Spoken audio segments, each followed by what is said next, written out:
Recording in progress, I hear that. That's very good. The voice of Zoom. It's Got another it. status quo versus Slade chat today with Don Powell and Francis Rossi, OBE.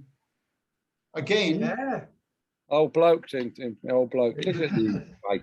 Actually, OBE. you look a bit like Bernadette's mother. I wouldn't tell her that because Chris.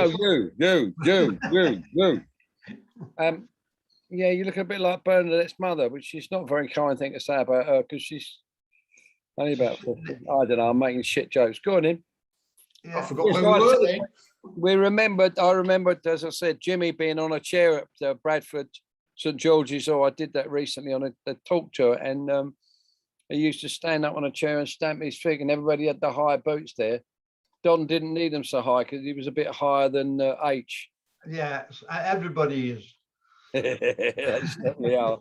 But no one had that fringe like that. I wonder, did he used to hang that up at night in a cupboard or something? That haircut, or is it? What was that from? Well, his haircut. We always used to figure it was on a dummy somewhere, but he was quite proud of his hair. No, his later on it was on a dummy, but yeah, that one was that one bit was real. It started back here.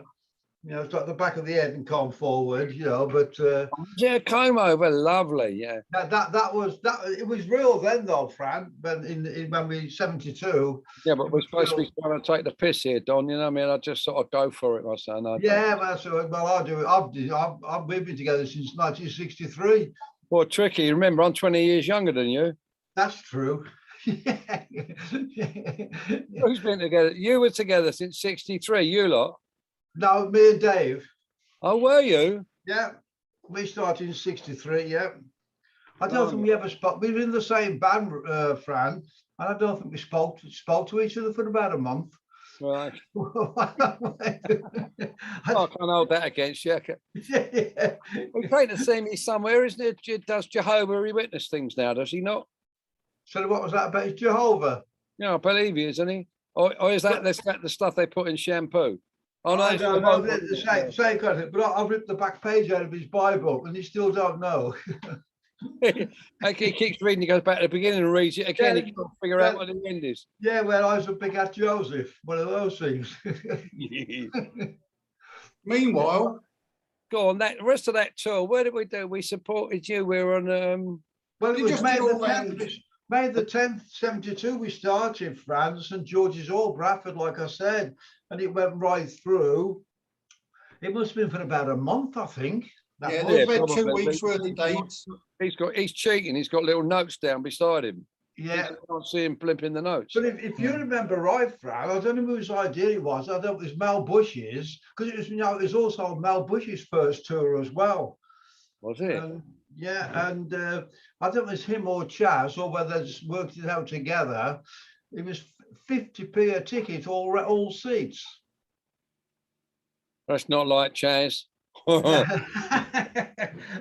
I actually think that was his idea, really? Fran. But I mean, it's hard to know what 50p seems really cheap now, but was it? I've got no idea. In 1972, I suppose it was pretty cheap then, wasn't it? I suppose. No, if you 12 quid a week average work, I know you're on God wages, but if you're saying 12 quid a week, that's divided down to 24. It probably works out about £20, which is still cheap, I suppose. But I find all that hard to gauge, other than the pack of cigarettes, and I think I was smoking number 6 probably at the time, and they were about 3 shillings. I didn't think you were smoking them, Fran. Oh yeah, I smoked from when I was about 12 or 13 or something silly. I never remember seeing you smoke.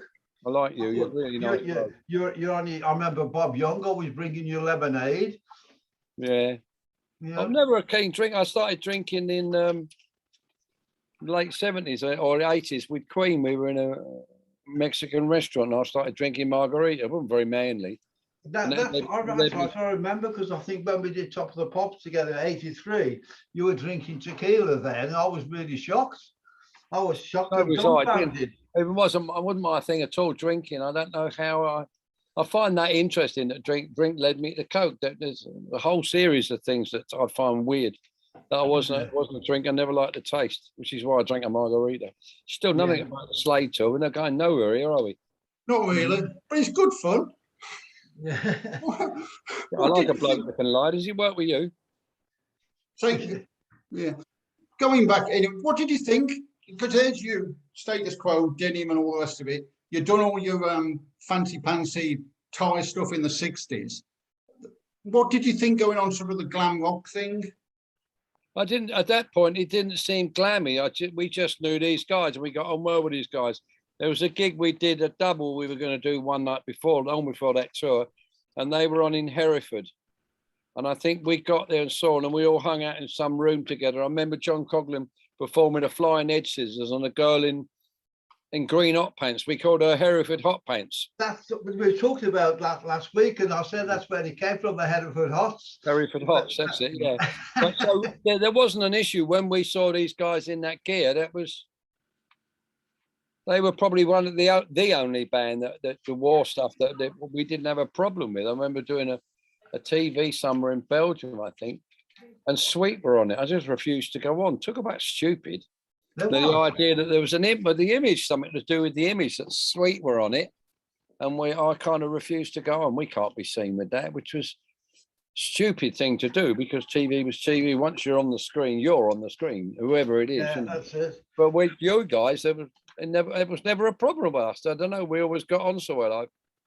Well, we did since then, and then we did the Australian tour in '73. Yeah, what I can remember of it. Yeah, but don't you remember? We woke up one morning, the promoter had bogged off, and he was gone, and he'd taken all the money. I believe that was it. That tour? No, Chaz was on. It wasn't that one, Rick. Fran, it wasn't that one. No, all right, that one. I think. Yeah, I mean, I remember you walking down the aisle of the plane, you're taking your jeans off because we did a bit of turbulence. And it just spilt the drink all over. You spilt your drink all over yourself. Yeah, we nearly got arrested for that. I know. Well, John reminded me, on every flight after that, we had security waiting for us. That's right, sitting at the end of the interplay. Kick off. Australian FBI, they called it. And then that was in H's suitcase. Think about that. Suitcase was above the rack. And all his gear was falling out all over the fucking plane, you remember? Yeah. And it's a bit weird that Australia was great. And Chaz, there was one of them we were doing, and you went on. Chaz made you guys go on before because of the heat or something. Oh, that's right. And that was typical. I don't know what that was. He delayed the show a bit, didn't he, or something? Yeah, but that's what you do. He was looking after his band. I'll give him his due. But at the time, it was a strange lineup, though, wasn't it? You, Slade, Caravan, Lindisfarne, Caravan, yeah, and there was plus one the local bands. Camel? Don't think Camel were there. There were some local bands with strange Australian names off the top of my head. Australian names are always bloody strange. Yeah. I remember a band called the Diggeroos once. I won't go into that because who was their lead? Never mind. Mustn't talk about that man anymore. But no, that was a good tour. That was. I remember that. I got some good photographs. I got some good photographs. I think it was me and Spud, a bit worse for wear, on the back of the tour bus or whatever. No, you enough. Oh, I remember. Who was the Swin? Swin, yeah. We stopped somewhere to have a leak, and Bob was trying to get a picture of Chaz getting a leak, and Swin kept blocking it, doing the thing. Oh, really? That was hilarious. But that was you were rat-arsed, you enough at the back of that bus. Yeah, that's it. Because I remember enough ripped my t-shirt off me. Yeah. And for some reason I hadn't got a spare, so I was walking around with it. Yes. That was the days before punk. Yeah, they were in the that's on the Crow album, one of the Crow albums somewhere on the Level album. I think there's a picture of us in the back of that bus, and another picture I've seen where all of us are outside Sydney airport. Okay. Typical Brits, all got our shirts off. It was a bit fucking hot, so we took our shirts off. That's right. I've got that one because I think Mal was there as well. You know, who sadly passed. You know, Mal. I saw a picture Bob sent me of Mal, Cass, Slug, and some other guy. Well, Ginger, who went to work for Chaz and Dave, and the bugger ripped Chaz and Dave off big time. Really? He worked for Titch, the Littlin or something we called him. We found him somewhere. I just saw a picture of that the other day. Go on, got any more questions then? Go on in. Well, I was just listening to it, enjoying it. The 72 thing, I've got to ask you some fairly serious ones. The status quo, for want of a better word, we're in the doldrums, really. You're the chart-wise, weren't you? Nothing was happening. Stuck you on the Slade tour. A few months later, Paper Plane comes out top 10. Do you think it was because of the Slade tour? You just opened up to a new audience? Honestly, no. We were on a slow build-up from that. Was Colin Johnson was a bit of a mastermind of that kind of thing, and the MD of Vertigo Records, Brian Shepherd. It was interesting because he would come and see us, and we were still contracted to Pi, and he would come and see us and say he's going to sign, and we always thought it was right. He said, "No, find the time when it's right." And we subsequently did various recordings, and obviously those recordings we were playing around and we were building. It was definitely, it helped doing the Slade tour because you played to more people, and that's how that thing used to work then. Which again, the Slade and us both thought we'd go to America and do the same thing, and keep playing around and that it would work. I'd have still been going, still trying it on. In America, it takes more corruption than here, you know. I always made a habit to go in and buy the record of who the support band was. And obviously, the first one that you released was Paper Plane, so I bought that. I did the same when Lizzie and all the people supported Slade. Alex Harvey, I'll go and grab the record. Yeah, they all supported us as well. So it's very similar what us and Slade were doing. It's that sort of the audience thing was the only difference. I mean, you ended up all on Top of the Pops together. It was... Considering I think the point was that whole time.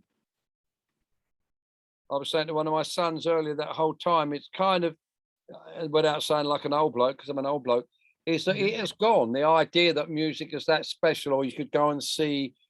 We used to play a place in. You must have done it in not Epsom, in Epping Forest. There was a gig in the middle of Epping Forest, this pub. I forget what it was called, but there'd be them, us. Led Zeppelin, Deep Purple, Black Sabbath, week after week, Free, and you realize most of those bands of that particular early period suddenly became very big bands and still have a name going on. Whereas as life has gone on recently, my son said to me yesterday that one of my oldest grandchildren, well, it's not particularly music, it's not that special like it was to us. The idea that you could buy a record and play the record, the whole music thing burst out from late 50s, early 60s and so on. It was so exciting. Whereas now it's just what's music, isn't it? So I'll tell you what, Fran, you've hit that. I'm knocked that right on the head then, because my son, you know, when I play him records, you know, not particularly ours, just any record from that time, and his opening gambit was, how come records don't sound like that today? You know, what it means is there's no computers there. We just went in and played, didn't we? I think I'd like to subscribe to that, but I still believe if we were there and Slade put it down on computer or Quo put it down on computer, it would still have that, whatever it is, that they call it the X factor, if you like. It would not have taken away from Slade what Slade had, and it wouldn't, because I believe the computer is just another medium. I can see where we put the voices in tune and all those kind of things. But if you've got a shit performance, it's a shit performance. Or if you've got a dull performance. So otherwise you're taking away really from what all of us bands had. All the ones I just mentioned had something. And it was the idea that we were all as excited about making the music, and the atmosphere out there was all about excited about being music. And then now it's just faux. But there's also the Top of the Pops factor. Where definitely, you know, you could be on, there could be somebody else, I don't know, Gallagher and Lyle, then somebody, and then Deep Purple and Slade. Well, I also believe that was very good. It was a top 40 station when they took away the light program and they took away all the pirate radios, and they made that a top 40 station, and the top 40 station remit was to play top 40 music. With Top of the Pops and so on. So the good thing about Top of the Pops is you'd watch something and you could define who you were. You like Slade, you like Quo, you like Purple, or don't like whatever it is. No, shut up or your face, whatever the record it was you didn't like. It helped you define who you thought you were, or your taste in music. Whereas I think that which we thought was going to be progress, was that each station now has its own ID. It only plays a certain kind of music, so you'll just go there because you like country, or you like blues, or you like rock, or you like heavy metal, and you're very unlikely to hear anything else. The fact that us and Slade would be on the same bill or on the same program, to me, was really good for music and for kids out there. It's all just, the progress has killed it. The progress, as Don said about the computer, kind of has killed it, has made it that I can make it on this laptop here. In fact, I use computers here in the studio. But I still, to contradict what Don said, is that if Slade played and we had a laptop to record it on, we would have a Slade performance just the same.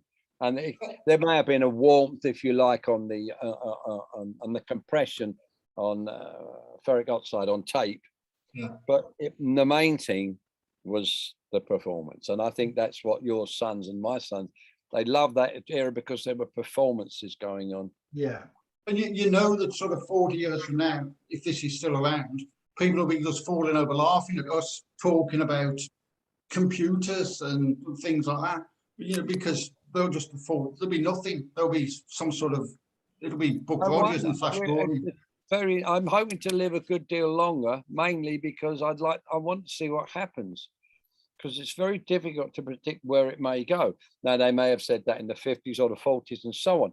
I cannot imagine when Don and I were sitting in that bus going through New Zealand or wherever the fuck we were, of us getting on the radio, listening to something from 1925 or 1930, and all going, yeah, listen to that. It just, one of the joys about whatever's gone on since the 70s is that you can search the wavelengths now and find their records, our records, from all sorts of areas and all sorts of genres. People are still going out and listening to it. They're not going out and still listening to 30s records. Or maybe those guys have all died off, but I don't think so. This is sci-fi. This is what, when we were growing up, watching the Saturday movies, things, the Flash Gordon, Buck Rogers, it was all octoscopes and all sorts of things. And all you got was a telephone at best. But now, sorry, just to jump. Do you watch Flash Gordon anymore? Me? Yeah. Yeah. Where? I've got them on DVD. Don't you watch Saturday morning, the early morning pictures television? They have Saturday morning pictures. Yeah, all that Green stuff. Hornet at the moment. Yes, I love that. I love that shit. Sorry, go on. Yeah, King of the Rocket Men. Fantastic. He's dribbling, Don. Look. Yeah, just that with that. Just go. You've got to watch these, Don. It's your past. Is it? Yeah, I've used to watch some of them, but I couldn't handle the backdrop moving, or you see the strings and everything. Well, in that stuff, but there's some great stuff. What I find interesting in that old TV is that I'm always telling my wife, who's she's American, and they had no idea, or that even we said we played on bomb sites. But yeah, I do remember. But when you see it, you think, oh yeah, I mean, it was quite something that all this stuff was. And out of those bomb sites, kids like us wanted to escape that smoggy black and white post-war world. We wanted to escape it, and now I'm looking at it with affection. But it did drive us to escape, and perhaps that the young people don't find music to be an escape anymore. I don't know. We have built a world that's got everything, so therefore. So you say immediately after the war, when it was like it is in the Canterbury Tales, where it's all blasted out and everything like that, Elvis came along, and you got this sort of, oh my God, this is totally different. Let's do it. Let's do something. And then obviously it all rolled on, the Beatles and everything like that. It's all escapism. So what are the kids saying? Escape, but I never related too much to Elvis, because he was my uncle, just that few years older than me, and some of my older cousins. But I saw this doc I've seen before about the Everlys the other night. Oh, I saw that. How they actually influenced everybody, and how their business people screwed them, so that they were, which was a nasty fucking. Actually, that was the first record I ever bought was an Everly Brothers record, Problems. Was it really? But that was the very first record I ever bought. I got everything they did.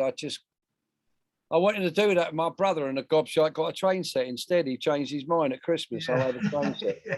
We had Wake Up Little Susie on a 78, which was all those little things. That they were talking. Police and Paula O'Brien were talking about that record. How that she said she had to watch him because it was getting a little too racy. Yeah. So she said the movie wasn't hot. It didn't have much of a plot. We fell asleep at our reputation is shot. What so we're going to tell our mama, what we're going to tell our pa, what we're going to tell our friends. Yeah. I love that. I can never say enough about the Everly Brothers. Well, but you know, we came on from that, and we now have everything. I mean, you must have it there, Don. You go. You want to watch TV tonight? How many 100 channels you got? I know. All over there.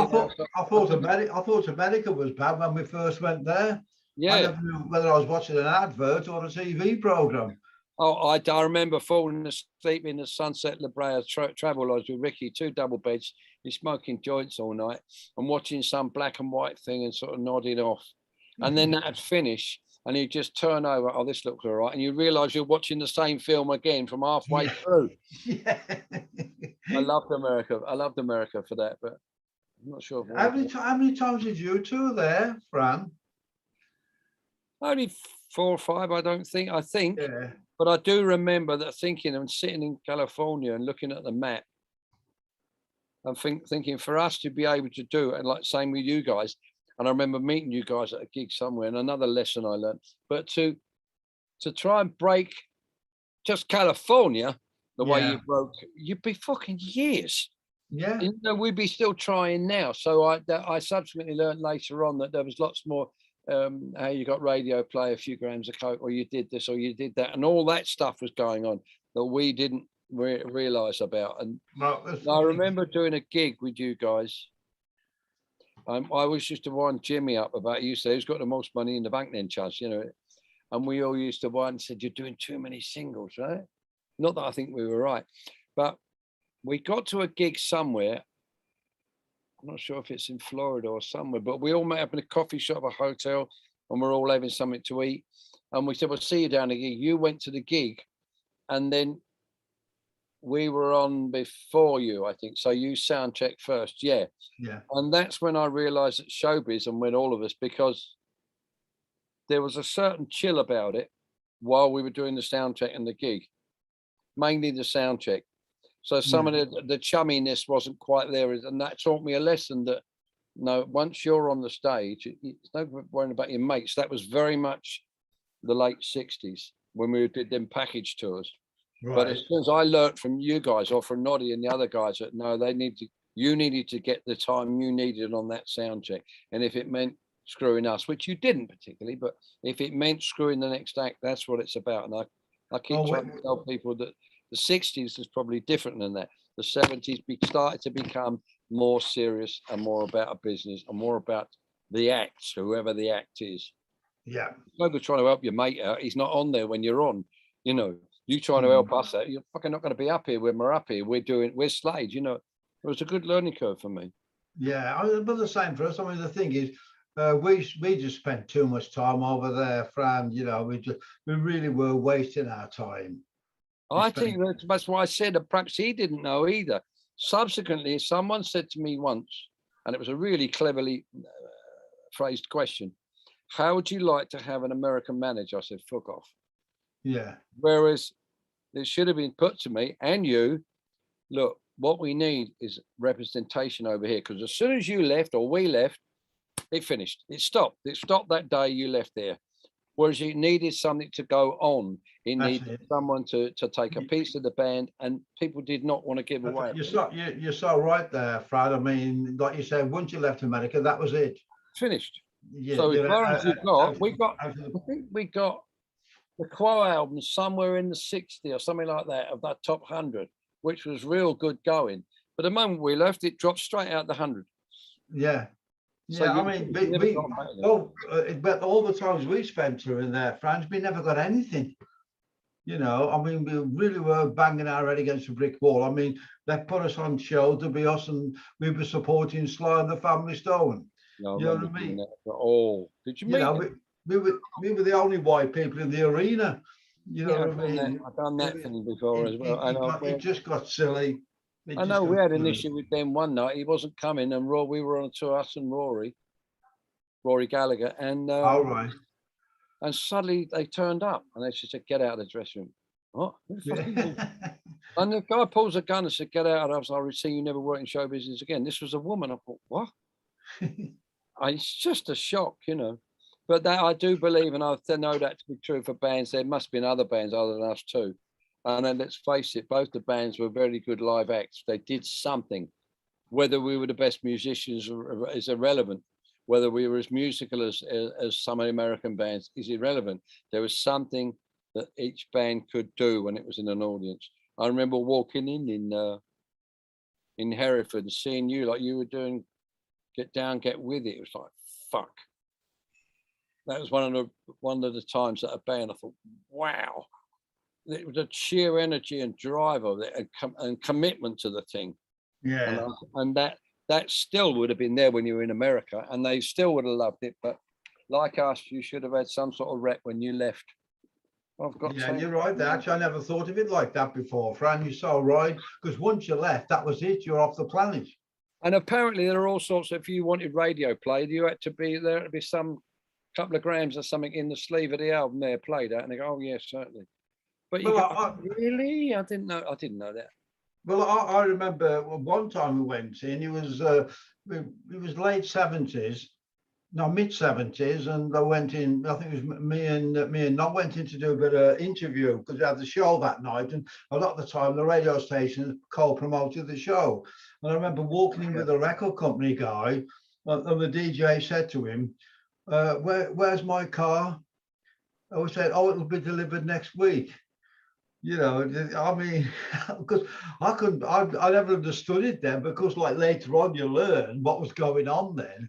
Yeah, yes, I did learn it. I was going to say I'd still rather not, but we had one manager once that said, we talked about it, and he made the point, he said, if you take on representation in America, and he rips you off for, I don't know, for 2 million out of 10, he nicks 2 and gives you 8. You can't wait for him and rip you off for 4 million, can you? Or you see, I thought that's a good point. So the more he's ripping you, the better you're doing. But that was never come to fruition for either of us two bands. And again, Chaz was a good manager, as was Colin Johnson, but they were very, it's mine. Instead of actually saying, well, I'll give away a piece of fuck all, I could get something back here. Yeah, now that never. You're right there, Frank, because that never happened. No. Never happened with us. You regret the sort of the lack of success in America then, fans? Yes and no. I think Rick and I would have been dead years and years ago from Really? too much drugs, and Rick would have been indulged even more than he was, which is what got him in the end being indulged. And because Slade had their resurgence. The competitiveness in me, I'm not very competitive at all, other than when it's with the band. And I would have liked just for that reason at all, just so we broke America, or for my wife's mother to know who hell I was. That other than that, no, I've done extremely well. I've had a great time. Because not even Live Aid helped you in America, did it? No bugger went out and did anything. Plus, no, our people at the time, I know, Knopfler had an album out, Tina Turner had, they revamped their albums. No one revamped ours. So it was as much as we were unaware what was going on. I thought most people were unaware what was going on. Some people must have thought, well, there might be a chance here, and various people resurfaced their albums, which is business, and that's the danger when in the early 70s. Don't remember, you'd see in the Melody Maker or NME or whatever, the ads at the back, someone looking for a bass player or a drummer, no breadheads, as though you don't want to earn any fucking money, so the bank goes broke. I never understood that. I grew up in retail with my parents and my grandparents. So if you didn't take money, the shop don't open. And that to me is such a basic. And people are always needed to understand that us bands need to turn over money, because you could be at one time running with 40 or 50 staff and buses and whatever else, and it needs to be paid for. And you remember being interviewed by the Germans saying, I think music should be free. And I couldn't agree with you more. I've got 8 children who go for university. They want, you pay for that? I like a BMW every 2 years, thank you. And I like a nice home. If you wish to pay for that, we'll do music for free of charge. And it is, sadly, it's a business. Not sadly, it's a business. There's no free lunch, is there? Right. On that note, now that we're all about to top ourselves. No, it's reality. I don't. No, I I know, mate. I know. It's, sort of, It's good we've had stuff. a great life. Don's had a great life. We've had a fine time. You're trying to chop me up, and I'm not even going to let you get a word in. Look. Yeah, that's all right, mate. You carry on. Yeah. Go on, he's on. Carry on. No, it's all right. I know my place. You're the rock gods. I'm just a humble bloke in the Black Country. That's what. And on that note,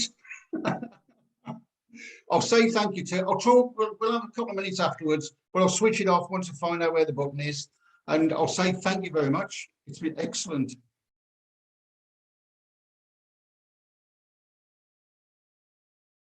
Selby casties. February. Crow's going out in February. Oh, nice one. I just got back from a talk tour about 2 weeks ago. Sorry, what? I did that talk tour thing and I had to finish it off. Oh, how was it? It's really most enjoyable. I really enjoyed it immensely. I'm frightened about going back with Crow because it's the longest I've been